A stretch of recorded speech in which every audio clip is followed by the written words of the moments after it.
Oh, hi, Dr. Hamish Captain. It was so nice to have met you when I was in Toronto. Now I'm in Washington, D.C., but I'm glad I still can talk to you over the internet. Okay, so would you please let us know your background, because I was so impressed with 50 years of homeopathic and also what's called a natural healer, right? And now because last time you gave me this remedies for 3 chakras I would like to have. And then today maybe it's a great time for you to explain to us what are the 7 chakras. Okay. Okay. So we dive straight into the chakras. Okay. Okay, the first chakra is the root chakra. It's the foundation of every human body. Okay. Okay. Everything that is right or wrong with the body is determined by the root chakra, right? And that is why the root chakra has to be, the orange color, the flame has to rise. And as the energy of the root chakra is in good quality, you maintain good quality of health. And if it's in a bad quality, if the root chakra is stuck with bad emotions, then you're going to get disease conditions coming about. So every disease condition has to be freed from the root chakra. Now, when you take the homeopathic remedy called the root chakra or the Muladhara chakra, what you do is you will stabilize it back to what is normal for your body. Okay. Right? Mm-hmm. Then we rise up to the sacral chakra, which is called the Swadhisthana chakra. And the sacral chakra determines our system of elimination and our reproductive system. So whenever people have problems with digestion, which will come again in the next one also, but this is the elimination part of digestion. If they are constipated or they're having frequent diarrheas, then you would use the sacral chakra to treat them. People who have difficulties, impotencies and difficulties in conceiving for women, menstrual cycles and things of that sort, you got to treat the sacral chakra. Okay.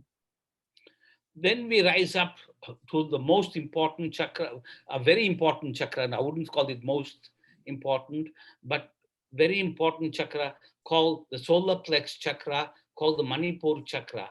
This chakra is responsible for the health of your stomach, small intestine, large intestine, liver, gallbladder, spleen, and pancreas. So anybody who have any problems with digestion as such, you got to treat the Manipur chakra. You also got to treat the Manipur chakra when people have, in homeopathy, we don't accept the principle of allergy, but for what most people understand as they're allergic to this food and that food, they can't have milk, they can't have nuts, they can't have certain, fruits, then you treat the Manipur chakra and that will get the thing right. Okay. From there, we go to a very, very important chakra called the heart chakra. The heart chakra is responsible for all our circulatory and venous system. The heart chakra is also responsible for us to evaluate the emotions that we are facing. When the heart chakra gets blocked, all sorts of very severe diseases come into being. Right. So because every disease has an emotional backup. Every disease, pretty much, you said. Yes, very much. Okay. So every disease condition, so it is very important to open up the heart chakra. The heart chakra is the basis of love. And if we can continue to love ourselves, we will open up the heart chakra very, very nicely. Whenever anybody is having any problems with the heart, you got to treat the heart chakra. The heart chakra also got to be treated when anybody is having any respiratory problem. Because from the emotions are all rooted in the heart. But all the grief that emotion brings about are rooted in the lungs. And that is why anybody who come to you with asthma, repeated pneumonias, repeated bronchitis, chest infection, all those things, you have to treat the heart chakra and get the emotions to be freed. Then we go to a very important chakra called the throat chakra, called the Vishuddha chakra.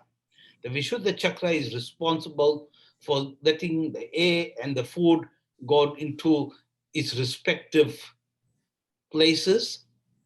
And it's also one that determines our glandular health, which means your lymph system and all the glands of the body are controlled by the throat chakra.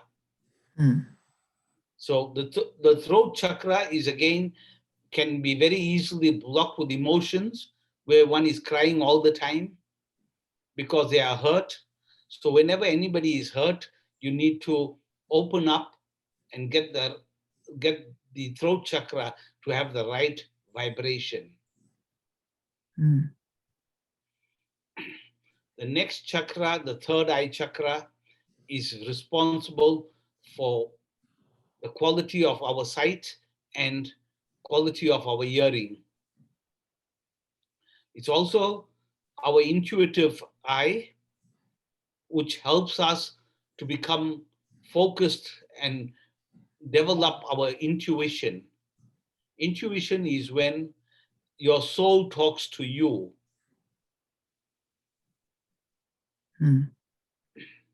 So it's a very important chakra and got to be treated very, very delicately. Then we go to the most important chakra, and that is Sahasra chakra, called the crown chakra. This is a chakra that is actually a wee bit above our scalp, our skull, and it is not in the physical body, but in the etheric body. This is how we can get the grace to flow, and when we can free ourselves of all emotions and let divine love pervade every one of the chakras. The gateway to heal everything is the crown chakra. Wow. Gateway to heal everything is crown chakras. Yeah. Wow. Sounds like all very important. All of them are very important in their own way, but it's only by experience you will come to know what to use and when. Yeah. Now, how important the chakras is in the homeopathic healing process?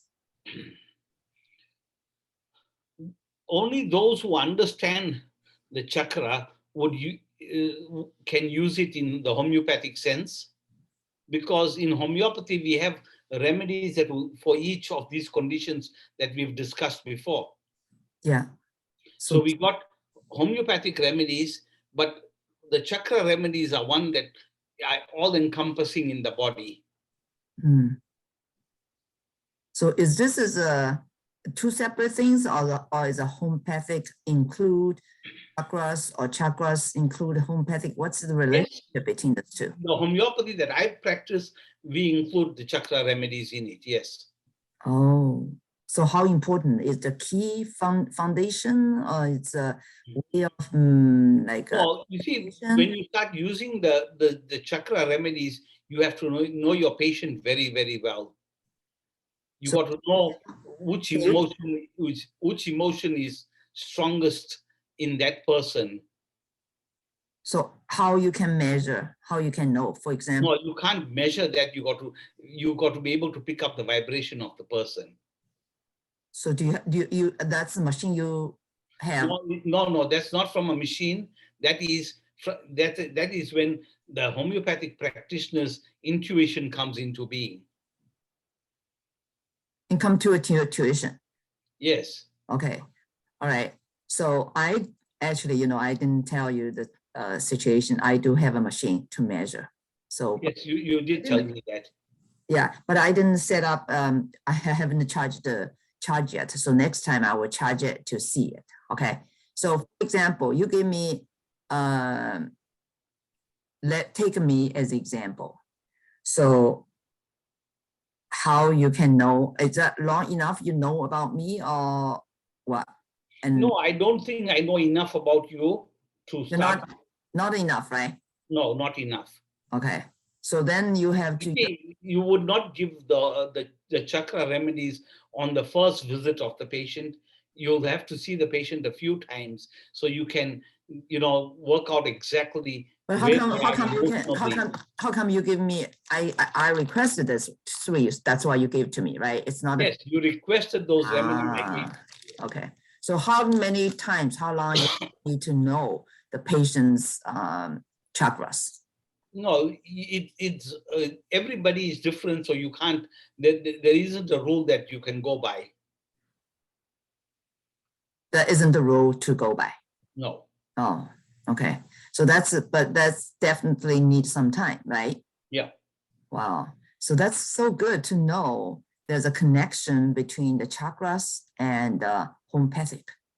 And not only homeopathy, and every disease condition. Every disease condition. Oh, okay. So now let's talk about cancer patient. Okay. So how you would see the cancer patient. And also when you see the cancer patient, it doesn't matter what kind of cancer, right? So that's a fundamental thing for the cancer patient. Is that right? Yeah, the fundamental things for any cancer patient is, there's lack of self-love and lack of self-love. Yes. Oh, okay. And because there's lack of self-love, they are being battered with different emotions. Oh, can you let me know what is the lack of self-love? What are the symptoms for lack of self-love? People who will react to everything that is said about them. People look at everything about them? Anybody can make a comment. I would say, Betty is too fat. Oh, okay. Okay. And now Betty is totally offended. I would say, Betty, your skin is so bad, and you are very affected by that. Okay. So let me make sure that. So anybody who has got cancer, you will always notice that they react to every statement made about them by anybody. I may not even know who Betty is, but I can say that her skin is very bad, and finish. Betty is, very disturbed that somebody said her skin is very bad. Oh, so you're saying that they are very sensitive, and yes, whenever other people's comment to them, and they will take it very personally. Yes. Okay. Or like blame themselves, Right. because me, because that, right? Yeah. So what should be self-love? What are the symptoms or indications for self-love? So whatever people whenever anybody is lacking self-love, the first thing you got to do is take them in front of the mirror, let them look into their eyes and say, Betty, I love you. Mm-hmm. If their name is Betty, their name is Homesh, then it's Homesh, I love you. In front of the mirror, right? Yeah. Okay.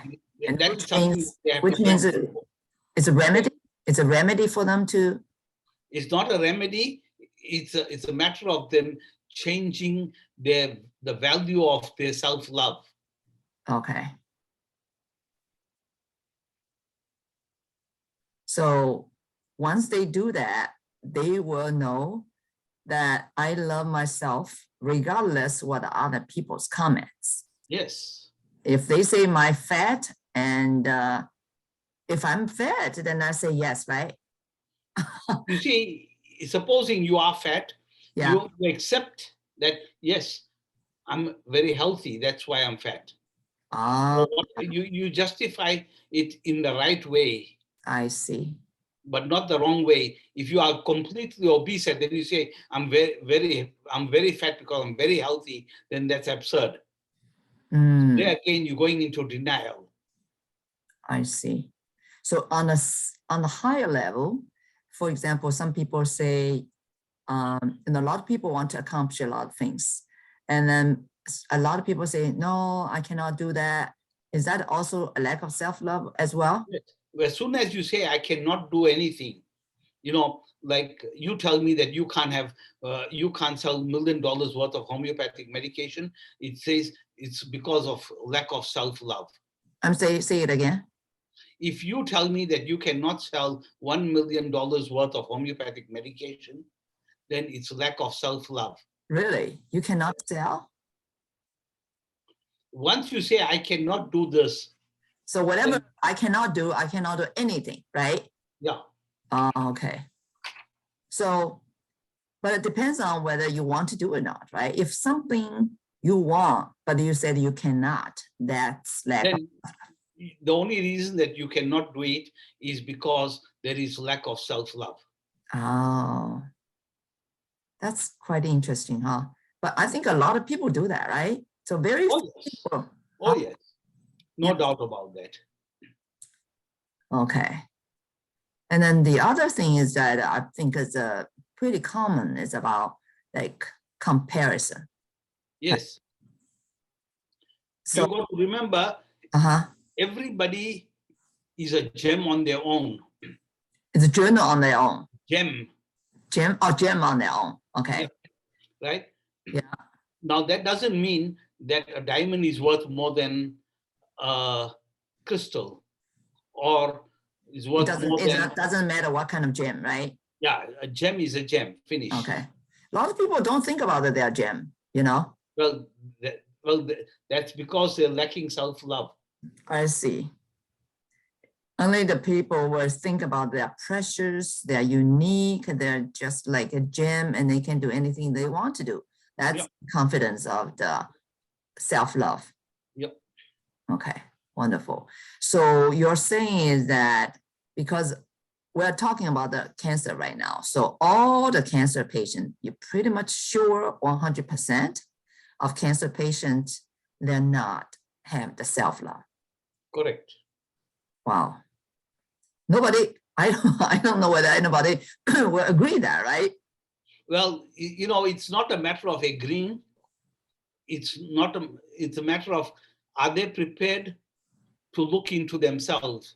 It's very easy for you to look at somebody and say this, that, and the other about that person.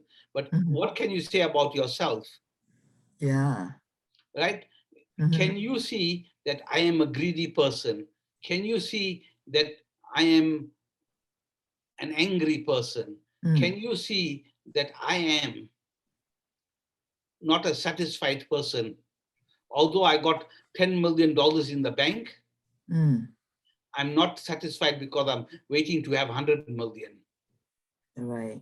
Right? So when a person has not got in any satisfaction in their life, what they are doing, then they're striving to get more.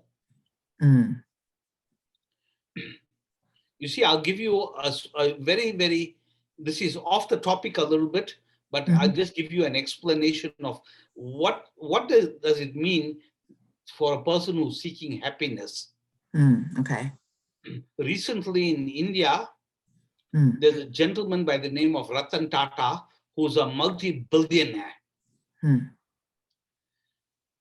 In India, from the morning toothpaste that you brush your teeth with, to the biggest steel factory, everything is controlled by the group, the called Tata Group. So on his 80th birthday, somebody asked Ratan Tata, can you tell us what made you happy? So he went into the first stage when he got his first motor car, how happy he got. And then he realized that the car was only good as any other junk that would take him from A to B. The value of the car, no matter it was the Jaguar that he drove, it never gave him any more joy. Then when there came a stage where the Tata Group was controlling all the diesel, not only in India, but also in whole of Africa. So almost the whole world's diesel was dependent on Tata's group. Then he said that gave him a lot of joy, but very temporary. You want to pick up the phone? Hello? Hello? Good.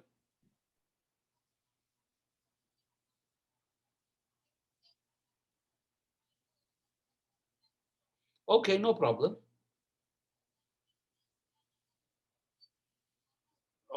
Okay, okay, no problem, no problem. Okay, thank you. Okay, thank you, bye. So that didn't give him joy also. And then for his 65th birthday, one of his friends suggested that the Tata Group donate wheelchairs to all the children in one orphanage. Okay? So he says, okay, donate it, no problem. So he thought donating just means writing out a check. The chap said, no, not like that. I want you to give it with your own hand to each one of the children who are deformed or, who cannot walk on their own. I want you to do that. I want you to come with me on a day that suits you. We'll do it in the afternoon so that you are free. And we're going to give out 200 wheelchairs. And as he was giving the wheelchair, one child held his leg. So he asked him, now what are you doing? Why are you holding my leg? He says, no, I want to see you. I want to see you so that when I meet you in heaven, I can say the second time, thank you. So for anybody to really be happy, we have to understand a simple phrase. Your happiness is dependent on how much joy you create in other people's life. Okay, let me repeat it. Our happiness is reliant on how much joy by helping others. Joy or happiness that you give others. How much you're happy depends on how much happiness you can give to others. That's right. Okay. So to put that in the words of Pramukh Swami, it is in the joy of others is our joy.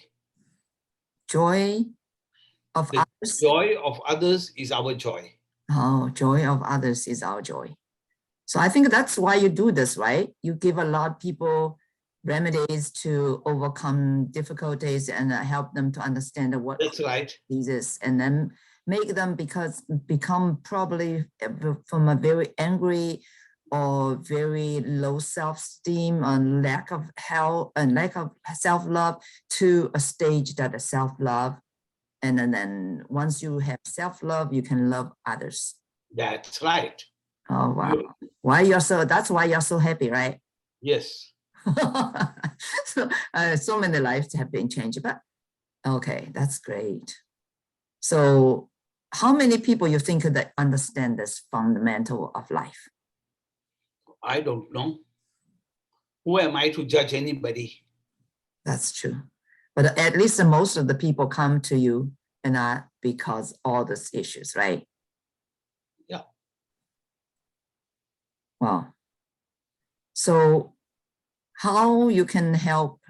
Okay, let me ask you, because you have been in the homeopathic for about 50 years, right? Yes.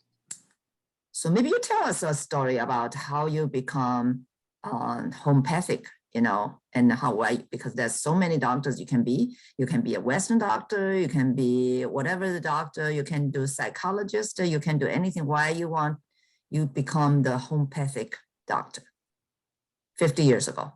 Okay. When I was born with eczema on my head. Is it what? Eczema. Eczema.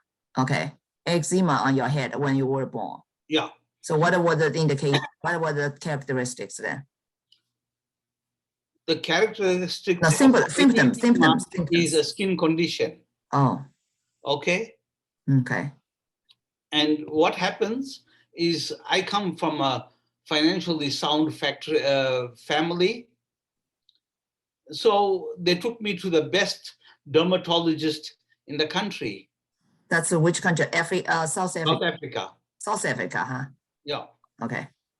And basically, the only thing the dermatologist could do was to give me either steroid or cortisone creams and or cortisone tablets, which never served any purpose because the eczema went away from one place to another place in the body. Then when I was 20 years old, a friend of mine suggested I go to a homeopath, and he was very adamant that I must try this. I've tried so many things. Now let's try this. So 20 years you have been going on, no. To all the medical people with no joy. Wow. No success. Wow. What is the name called? You know what? When you're suffering from eczema, you can get 100 different creams. But the 100 different creams will only have two things, either cortisone or steroid, nothing else. I see. Right? So that's what they do. That is how every dermatologist functions. So then I went to the homeopath, and she explained to me that every skin condition is toxins in your bloodstream. So being a very simple person, I said, very simple, take out all my blood and put in fresh blood on the other hand, and then my skin problem is gone. He said, no, by the time you take all your blood out, you'll be dead. We can't do that. We got to purify the blood. And that is a process that takes a long time. So she told me it would take her more than 2 years to get my skin right. She said, but the thing is, I have to stick with all the remedies that she'll be giving, and it will change from time to time. And she gave me 2 remedies, and my body exploded with eczema. Wow. So with all this morbid matter coming out of my body so fast, I was completely healed in 4 months. Oh. And when I realized this is a wonderful science, that's when I learned homeopathy. I see. So that would be by the age of 24, huh? 21. Oh, 21, okay. And then you get into the homeopathic right away? Yeah. Age of 21? Yeah. Wow. So give this as example, whether this has anything to do with the chakras? No, not really. Not really. Not really. So this is, in your case, it has nothing to do with the chakras, right? No. Oh, okay.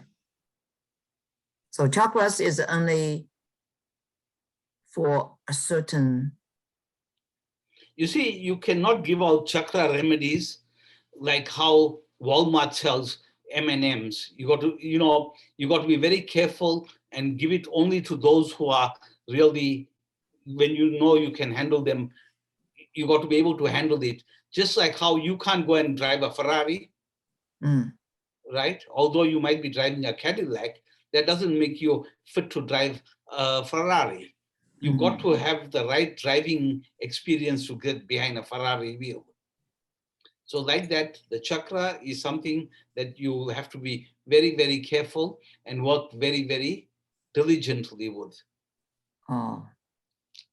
So basically, if I understand you correctly, for the homeopathic, most cases are for the detoxification. Get rid of all the poisons and detox That's right. out of the bloodstream. That's right. Okay. And for chakras, is another level things. That's right. So for cancer patient, you have to work with that person, and that would even with them, you got to first do the detoxification. Then you got to see if they are emotionally balanced enough to tackle the next stage, and then you can go on to the chakras. Oh, okay, okay. So how what is how much is the percentage? For example, you have 100 patients to come to see you, and what's the percentage? I think maybe 70% of that just using the detoxification. That's enough, right? And then only 30%, or is that a fair proportion, or even less? I'm not 100%. I have not kept record of that, so I'm not sure. But I would say 75% would go for detoxification. I see. And the rest of them, we got to do emotional training. Emotional treatment, probably that would be like some people, be with you for a long time and then gradually getting into that, right? That's right. Wonderful. All right. And tell me about the homeopathic in terms of how popular in the real world. Because most of our treatment are Western medicine. The Western medicine pretty much play the main role in this field, right? Well, you got to understand that the Western medicine have all the pharmaceuticals behind them, and they can advertise that this medicine will harm you. People will still go for it. The biggest advantage of doing homeopathy is it has no side effects, and if the right homeopathic remedy is chosen for the condition, we can get very good results. Sorry. Okay. No side effects. No side effects. No chemicals, right? No. Yes. Okay. That's all natural things, right? So what most like okay, maybe I should ask, what are the major ingredients for the homeopathic? Is that from like plants? Yes, plants, minerals. Minerals, okay. And salt, right? Salt. Yes. Yeah, right. Short salt. Okay. Yeah. All right. So you understand all this plants, thousands of plants, what are their functionality and all the salts and all the minerals? Yes. Whoa, that's huge. So, wow. I thought that this is one session would be, that's it. It looks like it's just open door. You see, homeopathy is as deep as you want it to be. It's the deepest you want to be. Yes. You're the deepest in terms of treatment. Yes. For those who really want to, any form of treatment you take, for example, if you want to treat fertility, yeah, a woman cannot fall pregnant for what reasons? There again, you need to look into everything. Emotionally balance and work towards that. Sometimes it takes 2 years, 3 years to get that woman to become pregnant. You got to worry about her husband also. Yeah. So this is a can jump into the chakras too or not? Yes, it can. You know, as I say, chakra is something that you use when you know your patient, you know, properly. You can't do it on the first and second visit. No. I see. So actually, you know, I think my device, you know, will help you to identify that will be more efficient because now you cannot see it. That's what it take a long time to know about the other person, right? Yes, that is right what you are saying. But the thing is, you know, that device will give you a reading, but it cannot tell you which chakra you got to treat, because you may have a blockage, for example, in your sacral chakra. Yeah. Which could be caused by something that's happening in your throat chakra. Uh-huh.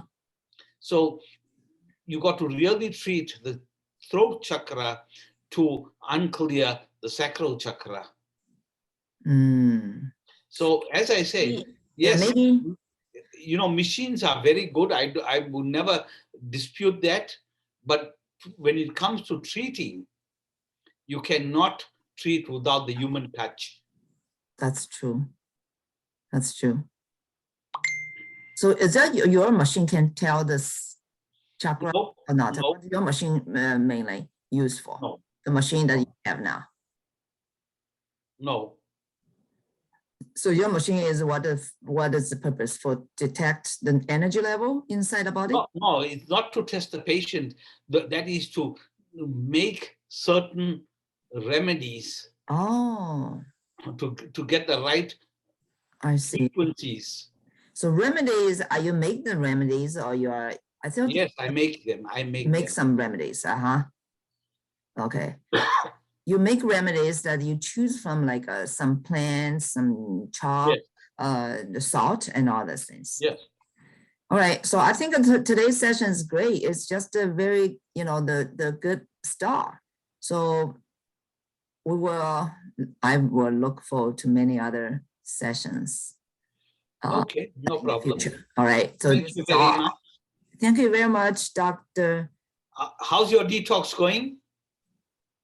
Okay, I'm just doing this stop recording.